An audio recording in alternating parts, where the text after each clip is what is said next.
ஏய் சின்னே, டேய் சதானந்தா, பெரியப்பா இவ்வளவு நாளா எங்கடா போயிருந்த? எப்படிடா இருக்க? கையில என்னடா காயம்? ஈஸ்வரன் கூட இங்கதான் இருக்கான்.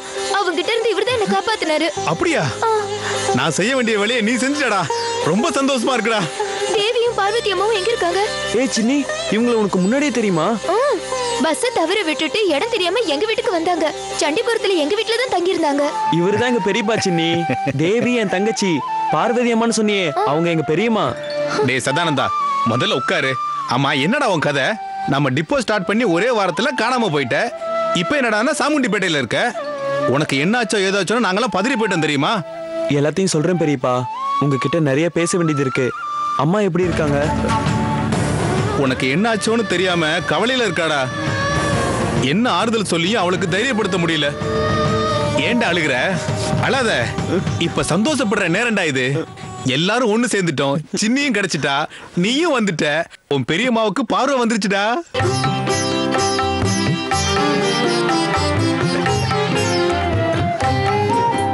வாடா போலாம். வா சின்னி, வா. உங்க அப்பா அம்மாவை காட்டுறேன். உன்னை பார்த்ததும் அவங்க சந்தோஷத்துக்கு எல்லையே இருக்காதுடா. வா போலாம்.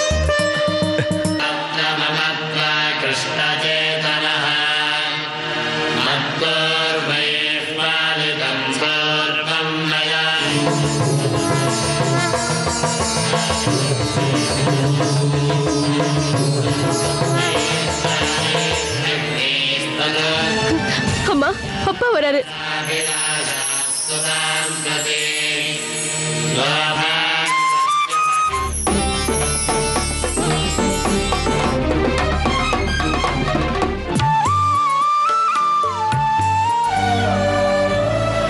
அம்மா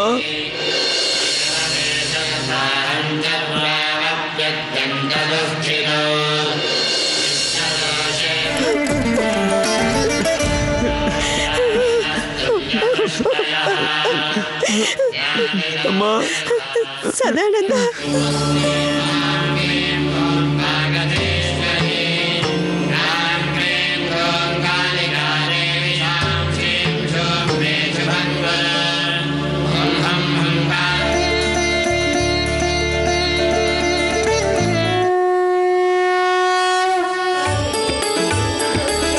பார்வதி, தேவியை பாத்தியா? கதா கலாட்சேபம் நடக்கும் போது என் கூட தான் இருந்தா. தீபாராதனை நடக்கும் போது என் கூட தான் இருந்தா.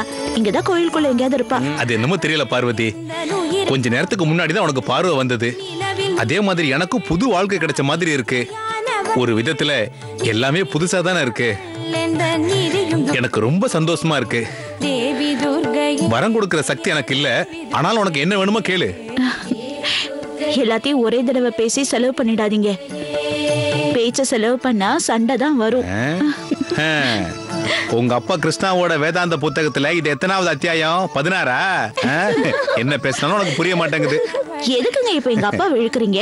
அதான் எனக்கும் தெரியல. உங்க அப்பாவோட பேரை எடுத்தாலே உள்ளுக்குள்ள ஏதோ ஒண்ணு ஓடுற மாதிரியே இருக்கு. மறைக்காம உண்மையை சொல்லு சதானந்தா. என்னதாண்டா நடந்துச்சு? ஆஸ்பத்திரியில அப்படி ஒரு நிலைமையில நீ படுத்துக்கிட்டு இருந்த. ஒரு பெத்தவங்க கிட்ட இந்த உண்மையை கூட நீ சொல்லக்கூடாதா? உண்மைதாமா. எனக்கே தெரியாது எனக்கு அப்படி ஒரு நிலைமை வரும்னு. அவங்க யாரா இருந்தாலும் சரி, அவங்களை ஜெயிலுக்கு அனுப்பிடுவேன். உனக்கு எப்படி இப்படி ஆச்சு? உன்னை யார் இந்த நிலைமைக்கு ஆளாக்கணா? எப்படி வாழணும்னு யோசிங்க. ஆவேசப்பட்டு ஒன்றும் செய்யாதீங்க.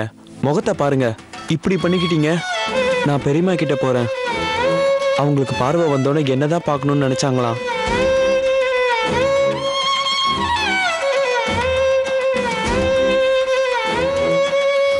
பெரியம்மா, சதானந்தா, எங்கடா போயிருந்த எவ்வளவு நாளா? உன்னை பார்த்து எவ்வளவு நாளாச்சு?